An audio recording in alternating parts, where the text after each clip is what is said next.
ওই একটা ওমর যদি বাংলাদেশে থাকতো, টেন্ডারবাজি একদিনে বন্ধ হয়ে যেত। ওই এক ওমরে ফারুক যদি বাংলার জমিনে থাকতো, চাঁদাবাজি থাকতো না। নুসরাতের মতো কোনো মেয়েকে ধর্ষিত হওয়া লাগতো না। পেঁয়াজের দাম বাড়িয়ে সাধারণ মানুষের কষ্ট দেওয়ার সাহস কেউ করতো না। লবণের মতো নিত্য প্রয়োজনীয় জিনিসের দাম বাড়ানোর গুজব তোলার মতো সাহস কেউ পেত না। চিল্লায় বলো ঠিক কিনা?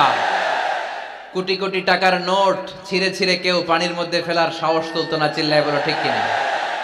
মুনাফিকরা ওমরে ফারুককে দেখলে ভয় পেত। এমনকি শয়তান, ইবলিস শয়তান ওমরে ফারুককে দেখলে আরেক রাস্তা দিয়ে হাঁটতো। আল্লাহ রাসূল বলতেন, মা সালাকা শাইতান সালিকান ফাজ্জান ইল্লা সালাকা ফাজ্জান গায়রা ফাজ্জিক। ওমর, শয়তান যদি তোমাকে এই রাস্তা দিয়ে আসতে দেখে, শয়তান এই রাস্তা রেখে দিয়ে আরেক রাস্তা দিয়ে হাঁটে।